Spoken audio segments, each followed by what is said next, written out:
welcome to Turn the Page, the official podcast of the Syosset Public Library.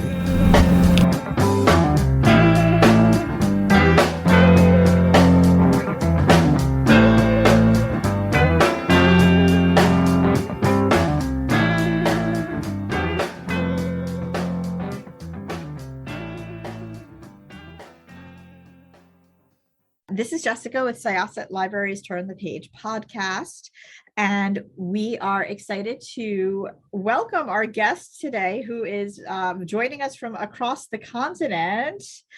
Please tell everybody who you are and about the book we'll be talking about today. Hi, I'm Lecia Cornwall. I'm in Calgary, Alberta, Canada.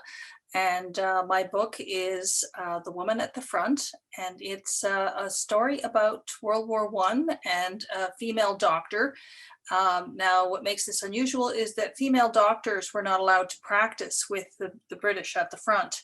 And of course, a lot of women wanted to, so they found their own way. But she goes and finds a way to make it to the front and to have adventures and make a difference and fall in love, and that's basically what the book is about.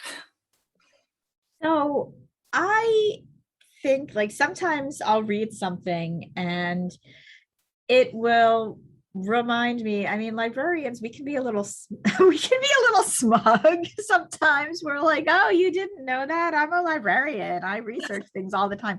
I mean, I don't think that's the goal. We certainly don't go out for that, but we do like it when we're in company of people who don't know something, and then we can bring our trivia to the table.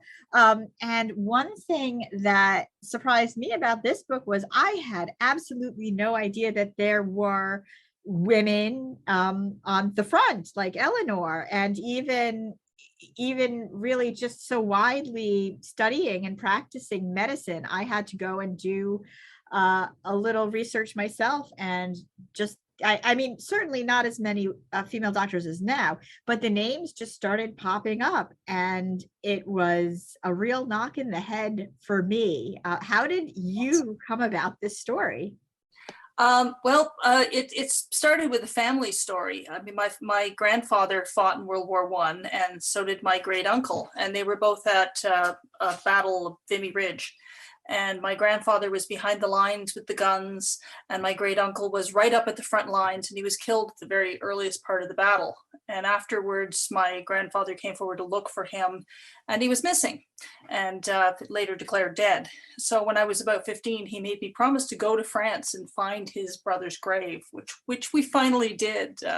And I decided then that sort of being immersed in that World War I setting, that I wanted to write a book about it. And being a woman instead of a man, I thought, it'll have to be about a nurse.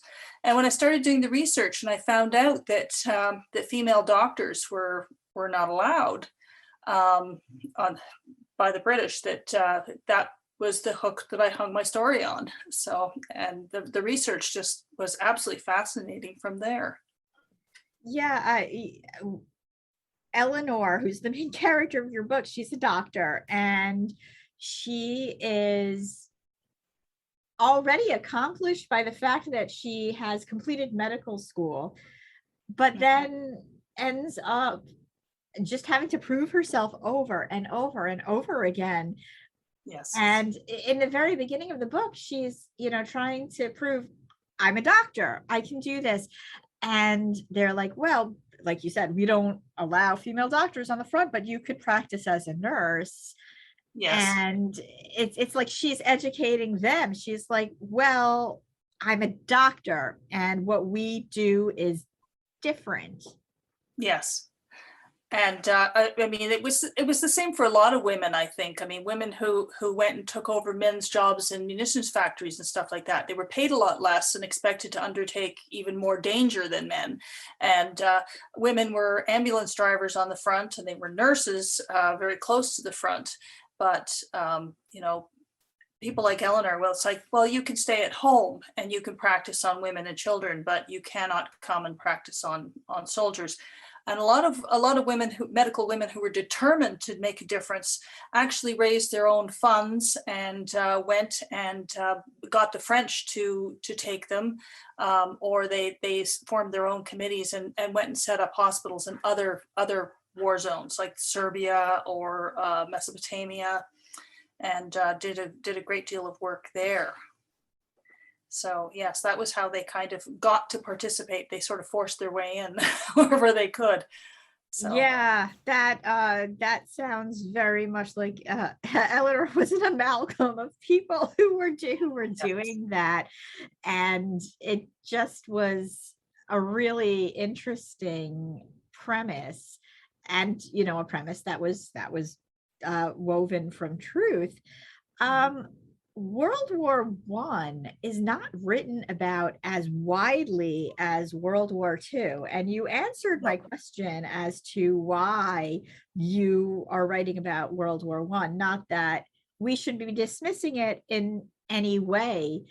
It just seems like it's been all this time and it's still sort of not covered as much.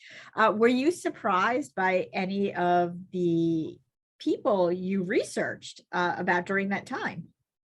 Well, part of the reason why I think that World War I is less popular than World War II is partially because it's not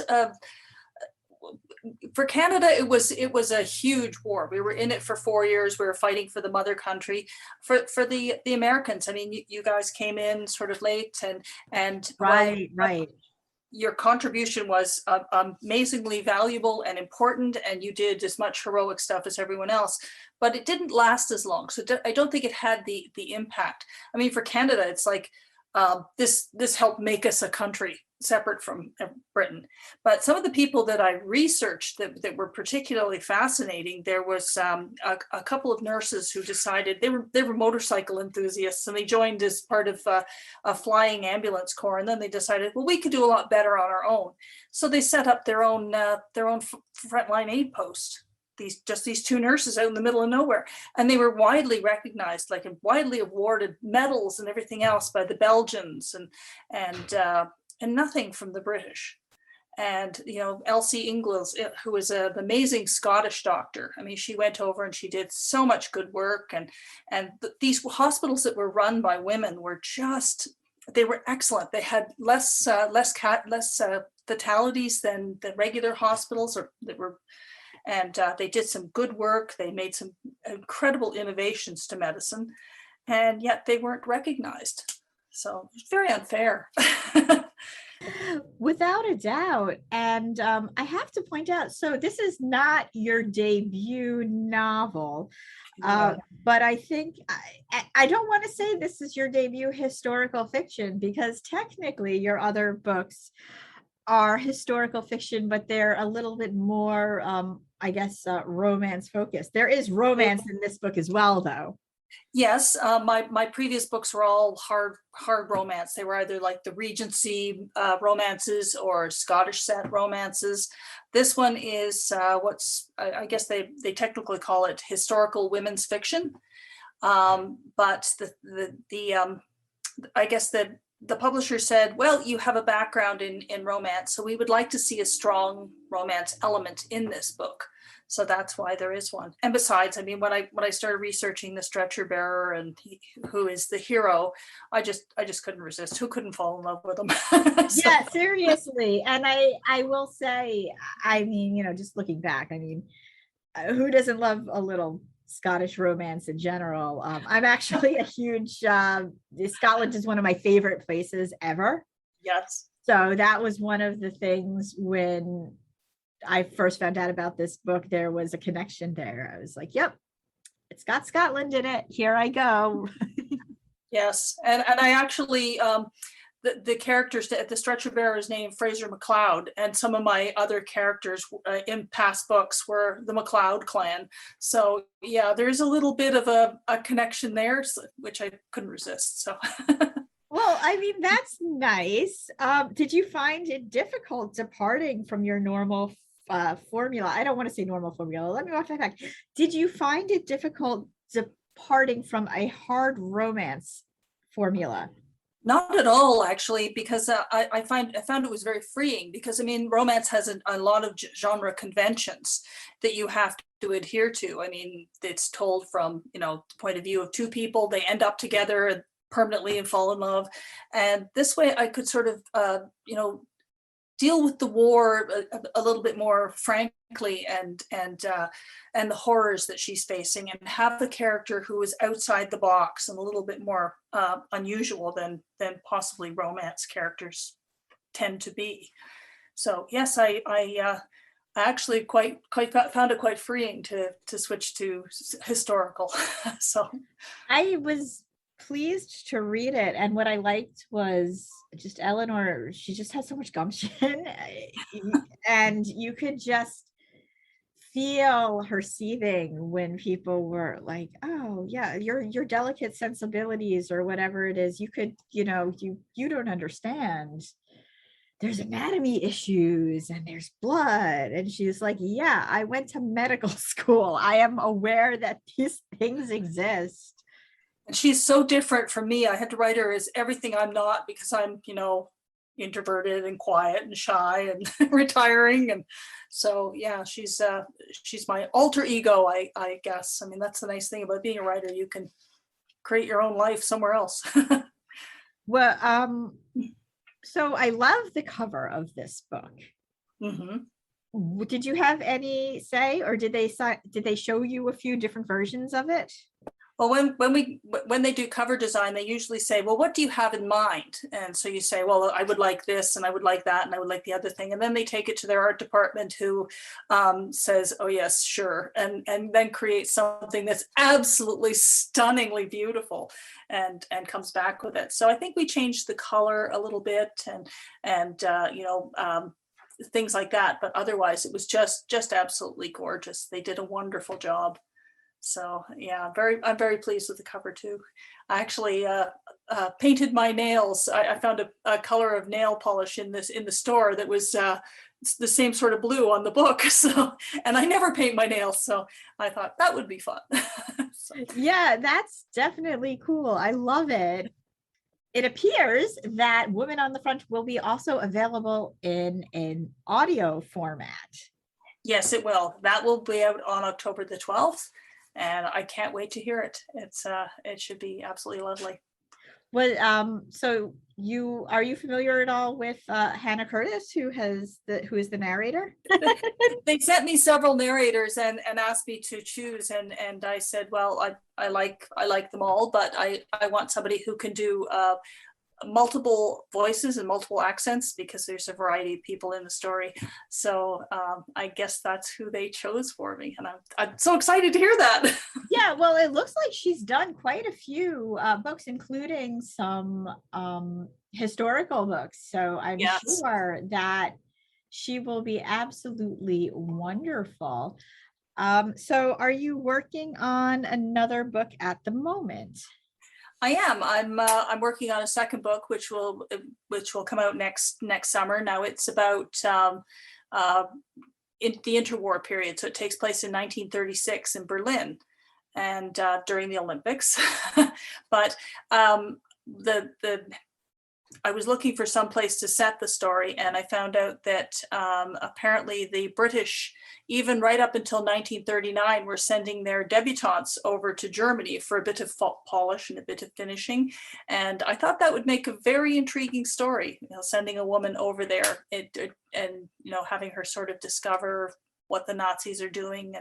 And the Olympics were particularly interesting because, I mean, the Nazis, of course, were hiding everything, that all their policies and everything else, while in the background they're writing memos saying, okay, we want to be ready to go to war in 4 years. So and she sort of ends up helping to discover what is going on. So that sounds very interesting. And I know that particular Olympics, was that the one, what was his name? Was it Jesse Owens? Jesse Owens, yes, that's the one where Jesse Owens competed. And I remember learning about that and seeing that sort of come up. And yes, yeah, so really everything was bubbling to the surface at that point. And it also makes me think of In the Garden of the Beasts by Eric Larson. Oh, yes. Have you read that? Yes, I have. It's an amazing book. Yeah, I read a lot of different types of books, but I do like some horror, and that book is scarier than any of the fictional horror suspense I have ever read. I mean, Yes. Yeah, I agree with you. I agree. And I mean, like the characters in that, the Russians and the diplomats' daughters, and it was just astonishing, just amazing what was going on.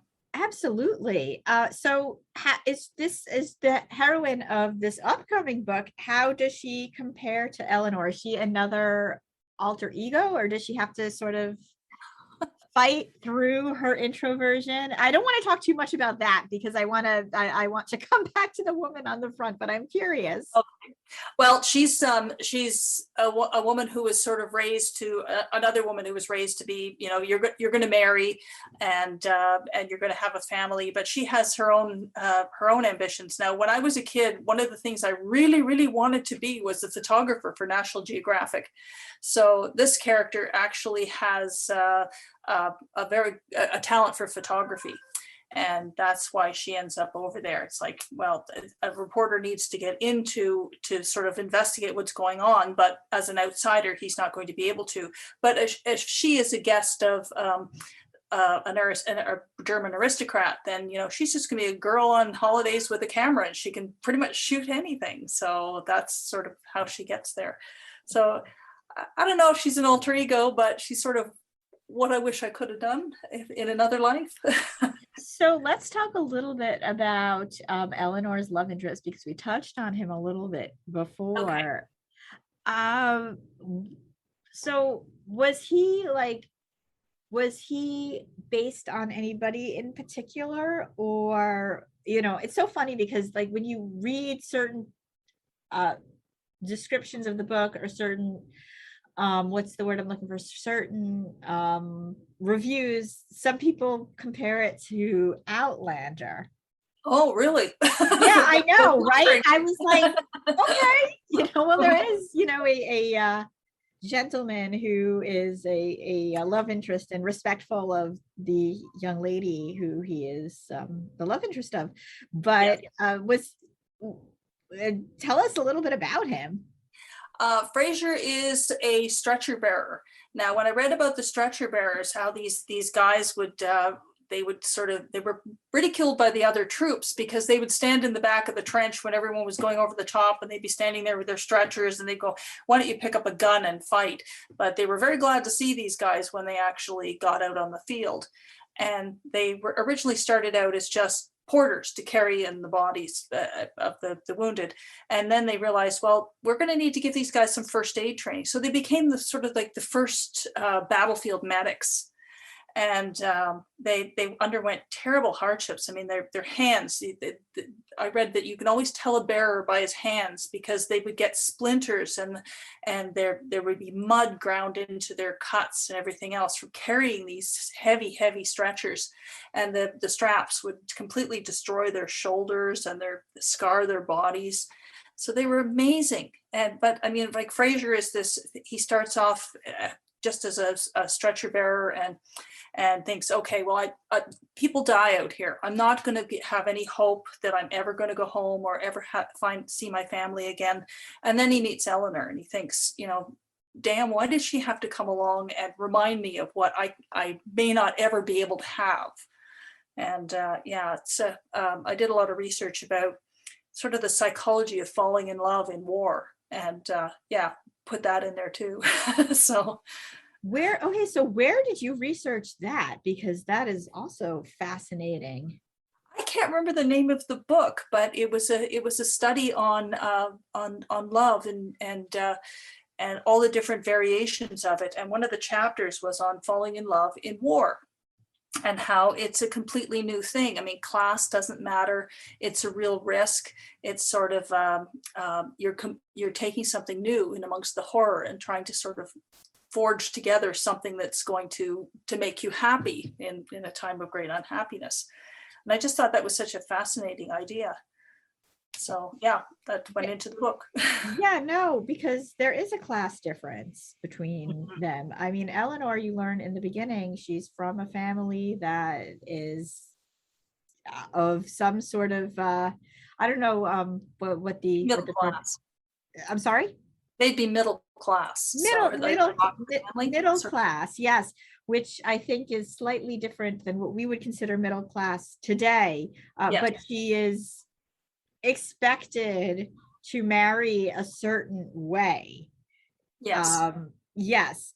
And being the wife of somebody like Fraser is not what's expected of her.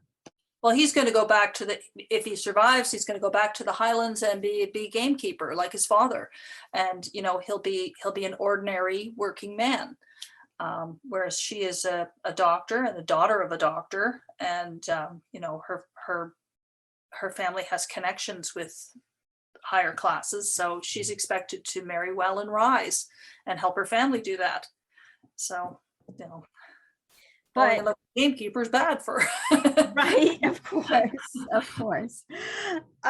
So is there anything else you would like to tell the audience, anything specific about the book or your writing process?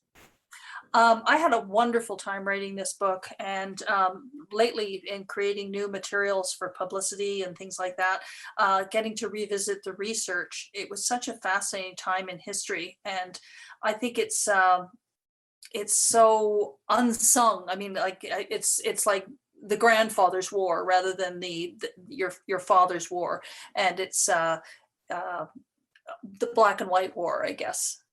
So yeah, it's worth finding out about some of the people, and there are so many good books out there, and the nice thing is that you can read so many accounts in books like Lifeline, and I can't remember some of the other ones that I read, but yeah, they're wonderful. And because we've just had the 100th anniversary of the end of the war, a lot of these books were especially in Britain, and they were very, very popular, and they were coming out with collections of new information about the war. So yeah, people should take a look at some of those books. And there are some excellent fiction books, and Kate Quinn and Jennifer Robson. I mean, their books are wonderful about that time period. One more question. What do you like to read yourself? What do I like to read? A lot of nonfiction, a lot of historical fiction. I read very diversely, so I will read a lot of different stuff. I just finished an advanced copy of Stephanie Marie Thornton's A Most Clever Girl, which is about Elizabeth Bentley, who was a spy, and she was an American spy who worked for the Russians during World War II in the U.S. And that was a very fascinating story. I really enjoyed that. So. Very cool. No, thank you so much. So once again, this was Jessica with Turn the Page podcast. Our guest today was Lecia Cornwall. And we hope to have you back with your next book. Does it have a title, or you're not allowed to say yet? It does have a title. It's called That Summer in Berlin. Oh, excellent. So they're just doing the cover for me now, so I'm waiting to see it, and I believe it's supposed to be out next summer or next year at some point. So that's to be announced. So. Fabulous. Thank you so much, Lecia. And we are going to close this chapter. It's time to close this chapter of Turn the Page. Join us for the next episode.